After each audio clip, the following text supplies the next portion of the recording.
Hello, my name is Niamh Campbell, and I'm very honoured to be nominated for a Kate O'Brien Award, not least because I have a lot of admiration for Kate O'Brien as a writer, and it's especially nice to be nominated in her name for that reason. So I'm going to read a small piece from my novel, This Happy, which came out in June of 2020. This Happy is the story of the 30-year-old newlywed Alannah, who encounters someone from her past on the streets of Dublin and falls down a rabbit hole of rumination about an illicit affair she had with a married man when she was 23, who was also a lot older than her. This man is Harry, and in this scene, Alannah is attending the funeral of her grandmother. So this scene is about remembering the past and about making kind of uncanny connections between things within the life of one person, which is Alannah, but also within the lives of generations of women in Ireland, and particularly working class women in Ireland. So I have based some of the details on the life of my own grandmother, who had a very hard working life, but who also, I realise now, grew up and lived in a country that was monstrously inhospitable to women. And I am concerned with this theme in my own writing and with experiences that my own generation have now of relative freedom and what to do with what Joyce called the nightmare of history. So I'll start reading in the middle of the chapter. When Mass began, I watched a young demi-cousin twist around and around in her seat, passing an even expression from face to face in the congregation, and observed no adult interrupt or correct her at all. She was a plain child, overweight, at that awkward age of 8 or 9, with puppy breasts already, and her look of curiosity consequently less cute than unnerving. I found myself hoping that she would learn not to do that soon, that she would learn to stop looking openly for trouble in the world. The priest was new and didn't know my grandmother. He gave a kind of self-regarding spiel about death and faith, eyes glazed since he didn't consider these things, the threat of hell, one presumes, or of hubris or something, to apply to him. And I was disappointed for her, mildly affronted for her, although perhaps now she didn't care. Perhaps now it was all the same to her. My grandmother was born, of course, during the war. I used to think that was why she shrouded and choked all the windows of her house in curtains and blinds. She spent most of her day in the kitchen, which had a large window. There were runner blinds, a layer of synthetic net, and 2 columns of crisp velvet curtains that were lined with calico and trailed on the floor like something opulent or ecclesiastical. I used to think, in my primly aspirant schoolchild way, she had grown up in the age of blackout curtains, something like Carrie's War or some other library paperback. But later they told me, in fact, in the 60s, a half-wit neighbour, who was known to be a drinker, would creep up to kitchen windows at night, kitchens containing housewives, and spy on them. My grandmother was terrified of him. I felt at first that the story was funny and poignant and, of course, absurd. Why couldn't somebody run him? Why didn't they do anything?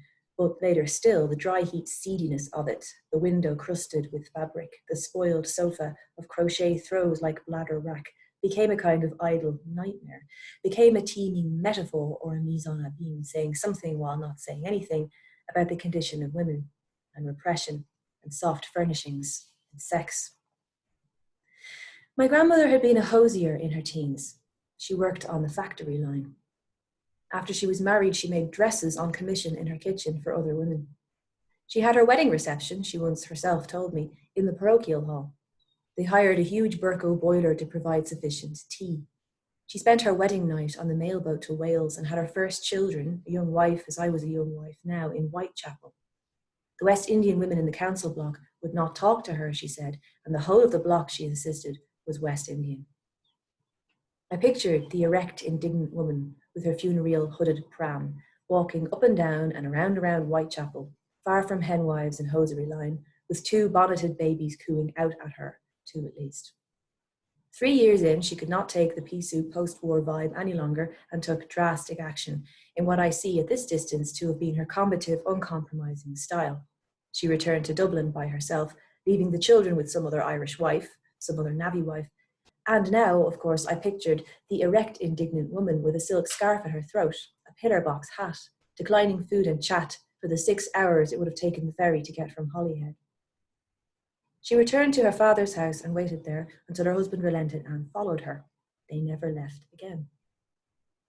Now this life, whose finer details were comic to me, had concluded, and no doubt she was all right with it really, being so old. I knew that I understood her as a kind of brand on history, a seal, a fiery shorthand. None of her sufferings were mine to inhabit. I had so many more freedoms. For her, I was cast out. In the other world, she might look fully at my history and weep. And yet, in the church, I remembered something else. I started and thought of the strangeness and fondness of the recollection, but as I turned it over in my mind, I felt faintly ill. All of these weird things that have become accepted, all of these coincidences arranged and collected and pointing like clues. I was not in Whitechapel when I met Harry, but I was also living in a council block, a post-war block, for crazy rent with 4 other girls. It smelled of bleach always. It smelled like it was trying to conceal some other smell, like a mortuary. A broken gutter caused a gourd of damp in one of the rooms. In the toilet at night, the freezing tiles would twinkle here and there with silverfish. With time, the smell of bleach became gentler and homely. This was, of course, in SE1. It was a room I gave away long before the lease had expired because of Harry. We met in Senate House, Harry and I, at a conference on censorship. I was wearing a short dress with duvet blunt tea roses, and I remember this because I knew as soon as I got to the conference that I had chosen wrong, that it was too short and too cheap looking. It was spring, but there was a merry wind trundling through the courtyard, underneath the mausoleal hood of the entrance to Senate House, out through Bloomsbury, at Cavalry. Oh, and he followed me. I remembered standing in mass, standing for some creed I could not fully remember, the crumbs of other people's muttering. He followed me with the other students through Russell Square and to the 7 Bells or the Admiral or whatever it was. False chalkboards, cheeseburgers, thick steins and pints of beer. And when it got dark, there were bars of heat and blue gaslight in the ribs of parasols outside. And by then, curiously, there was no wind. I must have changed the memory. And yet I see the square, its trees, in perfect stillness like a frieze. That night we rode the motorbike to my flat, to the flat in Borough that I shared with those 4 other girls. Do you know the tabard? I asked. I think so, yes. We'll make like a bird for the tabard, I laughed. I patted his shoulders decorously. Good man, away. You know, I added, it is the very beginning of the Canterbury Tales. Behind the tabard, amidst several 60s tenements, was the block where I lived. We sat on the floor of my room, on an acrylic carpet made to look Persian. All around were clothes and snapped CD cases, books, shoeboxes, junk jewellery, my bracelets and my brushes and my handless Child of Prague, a christening gift I took with ironic fondness to every digs I rented in. We sat cross-legged in the very centre of that and talked about our lives and writing, and I said afterwards to a friend, I know him, I have known him in another life. Already how he smelled, shoe leather, brush bristles, hay-saving, hops was everything. Then all at once he stood and said, it has been lovely, so lovely, you really cannot know how nice. But you can't go, I cried. I will admit, something like 3 sheets to the wind, but still, my heart began to race. You cannot go, I said. What are you talking about? Stay here. I can't stay here. He stood silhouetted. I had a little lamp. There were only the window and the city and the shard half finished, burning white. To sleep, I corrected. I don't mean sex, just sleep. Well, let's go to sleep. I can't stay here, he said. I have to leave. When I saw that he was serious, a certain vertiginous sense of loss came over me, so disproportionate and so unbearably real. Go then, I answered rashly. You know where the door is. Go. I'm sorry. Go quickly. Just leave. Is life like this? Moments like hinges. And there it is, an image of her back, her pillar box hat, descending erect and indignant down the scored stairwell of a post-war building. An image of his back, alert in the dark but no turning back, descending the scored stairwell of my post-war building. Like a tattoo or a pattern or an archetype, you see. People leave. I'd said to my husband after the argument, I won't stay where I'm not wanted. No, I won't. Although I wasn't really sure if this was true.